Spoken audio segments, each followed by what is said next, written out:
바이든 대통령이 접종이 일시 중단된 얀센의 백신이 없어도 미국인 전부가 맞기에 충분한 물량의 코로나19 백신을 확보했다고 밝혔습니다. 미네소타주에서 경찰의 총에 맞아 흑인 청년이 숨진 이후 시위가 사흘째 격화하고 있습니다. 최근 증오범죄 등 전철 내 범죄가 증가하면서 뉴욕 시민들이 전철 탑승을 꺼리는 것으로 나타났습니다. 자동차 도시 미시간주 디트로이트를 대표하는 포드와 GM 등 37개 기업의 대표들이 공화당이 주도하는 투표권 제한 법안에 반대하는 공동 성명을 발표했습니다. 바이든 대통령이 다음 달 1일부터 아프가니스탄 주둔 미군의 철군을 시작해 9월 11일 이전에 끝내겠다고 밝혔습니다. 이상은 이 시각 주요 뉴스입니다. 시청자 여러분 안녕하십니까? KBN 뉴스입니다. 오늘 오후 4시 기준 미 전역의 코로나19 누적 확진자는 어제보다 77,878명, 사망자는 987명이 늘었습니다. 뉴욕의 확진자는 5,023명, 사망자는 49명이 늘었고 뉴저지의 확진자는 3,963명, 사망자는 49명이 늘었습니다. 커네티컷의 확진자는 1,609명, 사망자는 10명 증가했습니다. 첫 번째 소식입니다. 존슨앤존슨 자회사 얀센의 코로나19 백신에 FDA와 CDC가 접종 중단을 권고했는데요. 바이든 대통령은 얀센의 백신을 제외해도 이미 미국인 전부가 맞기에 충분한 물량의 백신을 확보했다는 입장을 밝혔습니다. 질병통제예방센터와 식품의약국은 어제 공동 성명을 내고 얀센 백신을 맞은 사람들에게서 드물지만 심각한 혈전이 나타난 사례 6건을 검토하고 있다며 접종 중단을 권고했습니다. 이에 바이든 대통령은 백악관에서 이와 관련한 질문을 받자 자신의 메시지는 이것이라며 우리에게 존슨앤존슨이나 아스트라제네카가 아니어도 mRNA 백신 6억 회분이 있다는 걸 분명히 한 바 있다고 말했습니다. mRNA 백신을 거론한 것으로 화이자와 모더나 백신이 여기에 해당합니다. 바이든 대통령은 이어 충분한 백신이 있다며 의심할 여지 없이 미국인 100%가 맞을 분량이라고 강조했습니다. 화이자와 모더나 백신은 2회 접종해야 하기 때문에 6억 회분은 3억 명이 맞을 수 있는 분량입니다. 미국 인구는 3억 3천만 명인데 곧바로 백신 접종이 가능한 인구는 2억 6천만 명 정도로 추산됩니다.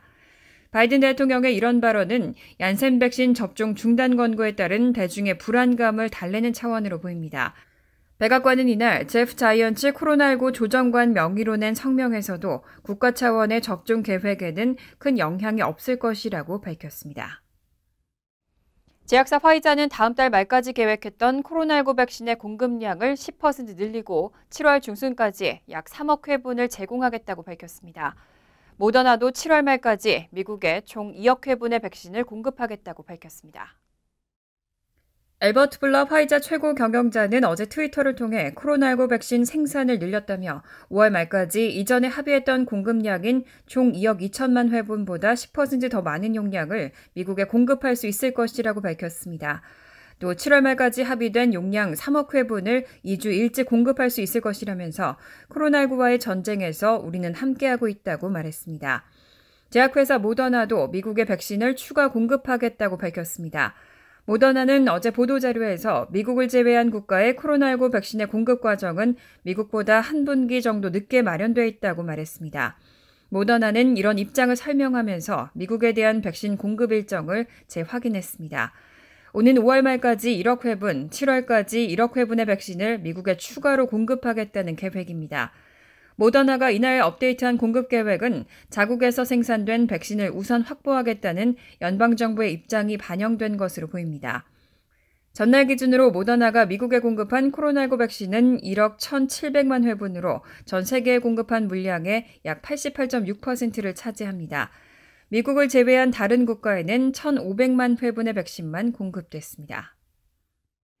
식품의약국은 접종 후 드물게 혈전 현상이 나타난 존슨앤존슨과 아스트라제네카의 코로나19 백신에 대해서 기술면에서 위험성의 여부를 집중적으로 조사할 예정입니다. FDA와 CDC는 유럽의 보건당국자들과 협력해서 두 제약사의 혈전 증후군이 동일한지 여부도 확인하고 있습니다. 식품의약국이 영국 제약사 아스트라제네카의 백신과 미국 제약사 존슨앤존슨의 자회사 얀센의 1회 접종용 백신에 대해 기술면에서 위험성의 여부를 집중적으로 조사할 예정이라고 밝혔습니다. 유럽에서는 보건규제당국이 지난주 접종된 3,400만 건 중 나타난 169건의 혈전이 아스트라 백신과 관련됐을 가능성이 있다고 밝힌 바 있습니다. 이어 FDA와 질병통제예방센터는 존슨앤존슨의 백신 접종을 역시 혈전 사례가 발생해 중단시켰습니다. 아스트라제네카와 존슨앤존슨 백신 모두 일반적인 감기를 일으키는 아데노바이러스를 매개체로 이용한 새로운 기술에 바탕을 두고 있습니다. 이를 무해한 바이러스로 변형하는 것이 핵심 기술입니다. 이 바이러스 매개체는 인간의 체내 면역 체계에 실제 바이러스를 퇴치하는 항체를 만들도록 지시하는 역할을 합니다. FDA 관계자는 브리핑에서 백신이 바이러스 매개체와 관련이 있을 수 있는 혈전이라는 희귀한 면역 반응을 유발하고 있는 것으로 보인다고 말했습니다. FDA는 단서를 찾기 위해 존슨앤존슨의 에볼라 백신을 포함한 바이러스 매개체를 사용한 여러 백신의 임상 실험 데이터를 분석할 예정입니다. 피터 마크스 FDA 바이오로직스 평가연구센터 소장은 존슨앤존슨 백신과 아스트라제네카 백신이 매우 흡사해 보인다는 것은 명백하다며 아직 일반적으로 진술할 수는 없지만 두 백신은 분명 같은 종류의 바이러스 매개체를 사용한 방식이라고 전했습니다. 코로나19 바이러스에 감염됐다가 회복한 여성이 얀센의 백신을 맞은 후에 다시 코로나19에 감염되는 사례가 나왔습니다. 항체나 백신이 코로나19 감염을 100% 예방하지 못한다는 사실을 보여주는 사례입니다. 어제 뉴욕포스트 보도에 따르면 알래스카에 사는 킴 에이커스라는 여성은 지난 3월 5일 한 번만 접종하면 되는 얀센 백신을 맞았습니다. 지난해 12월 코로나19에 걸려 심한 두통과 감기 증상으로 고생하다 회복했던 에이커스는 최대한 안전을 확보하기 위해 코로나19 백신도 접종한 겁니다. 백신을 접종한 같은 달 말 가족과 주말 여행을 떠났고 여기에서 피로감과 메스꺼움, 가슴 통증 등을 느꼈습니다. 하지만 이미 코로나19에 감염된 적이 있었고 백신까지 접종한 상태여서 코로나19에 다시 걸렸다고는 생각하지도 못했습니다. 그런데 에이커스는 3월 29일 다시 코로나19 양성 판정을 받았습니다. 사흘 동안 심하게 앓았고 이제는 거의 회복 상태입니다.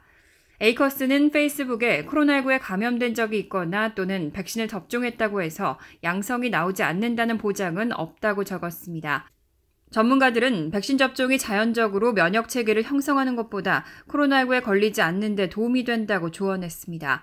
다만 전문가들은 시중에 나온 백신의 효과가 높지만 코로나19로부터 100% 안전하게 지켜주는 것은 아니라고 지적했습니다. 미네소타주에서 경찰의 총에 맞아 흑인 청년이 숨진 이후 시위가 사흘째 격화하고 있습니다. 브루클린 센터 일대는 10시 이후 통행 금지가 내려지고 주 방위군도 투입됐습니다. 어제 미네소타 브루클린 센터 일대에서는 낮 동안 평화적으로 시위가 진행됐습니다. 그런데 해가 지면서 다소 폭력적으로 변질되기 시작했습니다. 시위대는 경찰관들을 향해 물병 등을 던졌습니다. 또 브루클린 센터 경찰서에서부터 연방수사국 사무실 건물까지 가두행진하며 단테 라이트의 죽음에 항의했습니다. 이들은 단테 라이트에게 정의를 이라는 문구가 적힌 사인을 흔들고 FBI 사무실이 위치한 건물 울타리를 오르기도 했습니다. 경찰은 이번 시위를 불법으로 규정했고 시위의 진앙지인 브루클린 센터를 비롯해 미니애폴리스와 세인트폴 등 주변 지역에는 오후 10시를 기점으로 통행 금지가 내려지고 주 방위군이 투입됐습니다. 시위 이틀째인 지난 12일에는 40명이 경찰에 체포된 것으로 전해졌습니다.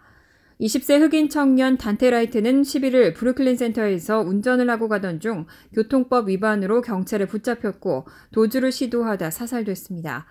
그런데 라이트를 쏜 경관은 테이저 총을 꺼내려다 실수로 권총을 발포한 것으로 알려졌습니다. 라이트의 아버지인 오브리 라이트는 이에 대해 해당 경찰이 26년 경력의 베테랑 경관인 점을 들며 실수였다는 사실을 받아들일 수 없다고 말했습니다. 라이트에게 총을 발포한 경관과 브루클린 센터 경찰국장은 결국 사의를 표명했습니다. 최근 증오범죄 등 전철 내 범죄가 증가하면서 뉴욕 시민들이 전철 탑승을 꺼리는 것으로 나타났습니다. 경제가 재개됐지만 뉴욕 시민의 72%는 여전히 전철 이용 시 안전에 대해서 매우 우려하고 있다고 대답했습니다. 지난 3월 메트로폴리탄 교통공사가 25,205명의 뉴욕 시민들을 대상으로 실시한 조사에 따르면 응답자의 72%는 전철 이용 시 안전에 대해서 매우 우려하고 있다고 대답했습니다. 응답자 3명 중 1명 수준인 36%는 범죄에 대한 두려움 때문에 전철을 탑승하지 않는다고 답했습니다. 전철 내 안전에 대한 승객들의 만족 수준도 6개월 전보다 크게 떨어진 것으로 나타났습니다. 응답자의 26%만이 전철 내 안전도에 대해 만족한다고 답했는데 6개월 전 조사의 42%에서 16%포인트 감소했습니다. 팬데믹 이전에는 전철을 이용했지만 지금은 전철을 탑승하지 않는다고 답한 응답자들은 그 주된 이유로 코로나19 및 재택근무와 함께 최근 급증한 전철 내 범죄를 꼽았습니다. 사라 페인버그 뉴욕시 트랜짓 회장 대행은 이런 조사 결과에 대해서 규제가 완화되는 시점에서 안전 우려가 승객 복귀를 막을 수 있다고 분석하면서 안전을 확보할 수 있는 조치가 필요하다고 덧붙였습니다. 또 이런 조치의 일환으로 MTA 측은 뉴욕시경에 제복 경찰관을 4,000명까지 늘릴 것을 촉구했습니다. 현재 전철에 배치된 경찰관 수는 3,000명 선으로 알려졌는데 승객들은 제복 경찰관이 있을 때 안전하다고 느끼는 것으로 나타났습니다. 실제로 응답자의 75%는 제복 경찰관이 눈에 띌 경우 더 안전하게 느낀다고 답했습니다. 자동차 도시 미시간주 디트로이트를 대표하는 포드와 GM 등 37개 기업의 대표들이 공화당이 주도하는 투표권 제한 법안에 반대하는 공동 성명을 발표했습니다. 자동차 도시인 미시간주 디트로이트를 대표하는 포드와 GM 등 37개 기업의 대표들은 오늘 공동 성명을 발표하고 주정부는 투표 참여를 제한하는 행위를 반드시 피해야 한다며 정당한 투표권 보장을 위한 연대 입장을 밝혔습니다. 이들은 특히 정부는 모든 투표권자가 정당하게 자신의 권리를 행사할 수 있도록 보장해야 한다며 특히 장애인과 노인, 소수인종과 저소득층 등 전통적으로 투표에서 소외된 계층의 투표를 제한하는 행위를 피해야 한다고 촉구했습니다. 앞서 델타항공과 스타벅스, 코카콜라 등 100여 개 주요 기업들도 지난 10일 조지아에서 선거법 개정과 관련해 온라인 회의를 열고 대책을 논의한 바 있습니다. 이들 기업들은 다음 선거에서 투표권 제한에 찬성하는 후보에게 후원을 중단하는 등 방안도 검토하고 있습니다. 트럼프 전 대통령의 대선 패배 이후 공화당이 다수당인 주들을 중심으로는 부재자 투표 시 신분증 제출 의무화와 우편 투표 시 비용 부담의 금지 등 부재자 및 우편 투표를 제한하는 선거법 개정이 추진되고 있습니다. 미시간주에서는 공화당 주도의 주 상원 의원들이 조만간 비슷한 법률안을 놓고 청문회를 개최할 예정인 것으로 전해졌습니다. 민주당 출신 그레천 휘트머 주지사가 거부권 행사를 예고하고 있지만 공화당은 충분한 의석수를 확보해서 이를 무력화하는 전략을 검토하고 있습니다. 매년 미국에서 납부되지 않는 세금 규모가 약 1조 달러에 달하는 것으로 나타났습니다. 2013년 이후 비교적 규제가 느슨한 가상화폐 시장이 커지면서 조세 회피 수단으로 이용되고 있다는 지적이 나옵니다. 찰스 레틱 국세청장은 13일 상원금융위원회 청문회에서 매년 미국에서 납부되지 않는 세금 규모가 약 1조 달러라고 밝혔습니다. 미국에서 실제 내야 하는 세금과 납부한 세금의 차액인 텍스갭은 지난 10년 동안 급증했습니다. 국세청의 마지막 공식 추정치를 보면 2011년에서 2013년 연간 평균 텍스갭 규모는 4,410억 달러였습니다. 레티그 청장은 이 시기 이후 비교적 규제가 느슨한 가상화폐 시장 규모가 커지면서 탈루의 급증에 영향을 미쳤다고 설명했습니다. 가상화폐가 조세 회피 수단으로 악용된다는 지적입니다. 또 국외소득과 사업소득 부문의 탈루를 지적하면서 이런 요인을 모두 고려하면 실제 텍스갭이 1조 달러를 넘을 수 있다고 분석했습니다. 아울러 부유층과 대기업의 탈루가 큰 비중을 차지한다고 강조했습니다. 론 와이든 민주당 상원의원은 1조 달러에 달하는 텍스갭은 입이 떡 벌어지는 수치라면서 간호사와 소방관은 월급이 들어올 때마다 세금을 내는데 이른바 잘 나간다는 사람들은 빠져나가고 있다고 비판했습니다. 바이든 대통령은 다음 달 1일부터 아프가니스탄 주둔 미군의 철군을 시작하고 9월 11일 이전에 끝내겠다고 밝혔습니다. 바이든 대통령은 오늘 백악관 연설에서 이처럼 밝힌 뒤 우리는 출구로 성급하게 달려가지 않을 것이라고 말했습니다. 미국의 최장기 전직을 이끌어온 미군의 아프간 파병을 9.11 테러 20년이 되는 올해 9월 11일까지 종료하겠다는 것을 공식적으로 발표한 겁니다. 바이든 대통령은 우리는 책임감 있고 신중하고 안전하게 할 것이라며 우리보다 더 많은 병력을 아프간에 주둔하고 있는 우리의 동맹 및 파트너들과 완전히 협조해 나갈 것이라고 말했습니다. 그는 미군이 아프간에 머무는 이유가 점점 불분명해지고 있다고 말했습니다. 다만 바이든 대통령은 미군이 철군하는 동안 탈레반이 공격을 감행하면 모든 수단을 동원해 대응하겠다는 점을 분명히 했습니다. 바이든 대통령은 이런 결정에 대해 조지 W. 부시 전 대통령과 이야기를 나눴다고 덧붙였습니다. 미군의 아프간 파병은 부시 전 대통령 집권 당시 시작됐습니다. 간추린 소식입니다. 바이든 대통령이 오는 4월 28일 취임 후 처음으로 상하원 합동회의에서 연설을 하게 됩니다. 낸시 펠로시 하원 의장은 어제 바이든 대통령에게 초대장을 보내며 역사적인 순간을 위해 우리의 도전과 새로운 기회에 대한 의견을 들려달라고 초청했습니다. 이번 합동연설회는 코로나19 사태로 전통적인 이전의 합동연설과는 외양부터 다를 것이 확실시되고 있습니다. 하지만 의회에서 어떤 식으로 이 행사를 준비할지에 대해서는 알려지지 않고 있습니다. 뉴욕주 법원은 지난 9일 뉴욕주 정부가 아파트 임대 시 중개 수수료를 기존의 세입자 부담에서 부동산 소유주 부담으로 변경한 행정 규제는 입법권을 침해한 실책이라며 근거 무효 판결을 내렸습니다.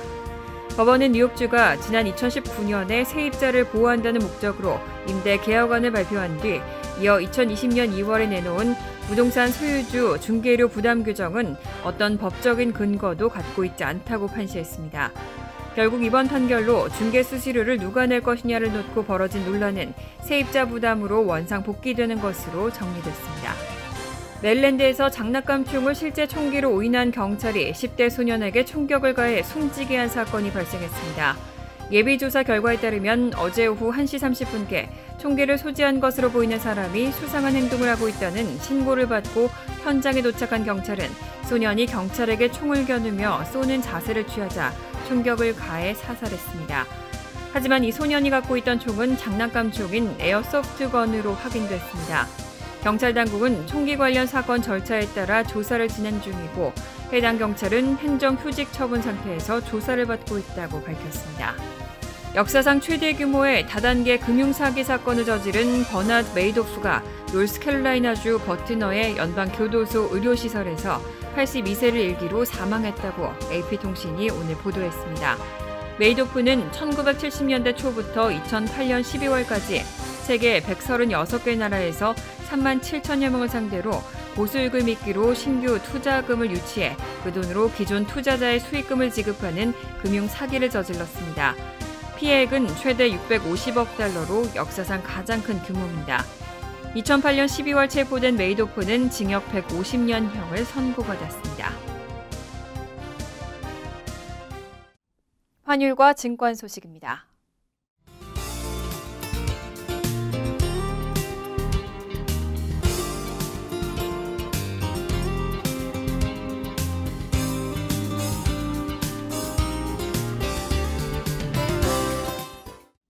이어서 날씨입니다. 목요일은 흐린 가운데 때때로 소나기가 내리겠습니다. 낮 최고 기온은 55도, 섭씨 13도, 밤 최저 기온은 43도, 섭씨 6도로 예상됩니다. 금요일은 대체로 화창하지만 가끔 구름이 지나겠습니다. 토요일 역시 곳에 따라 구름만 조금 끼겠습니다. 이상으로 KBN 뉴스를 마칩니다. KBN과 함께 즐거운 저녁 되시기 바랍니다. 우리 동부 최대 한인방송 KBN이 제작하는 KBN 뉴스는 웹사이트 mykbn.com 그리고 유튜브와 페이스북에서 다시 보실 수 있습니다. 좋아요, 구독, 알림 설정은 뉴스 제작에 큰 도움이 됩니다.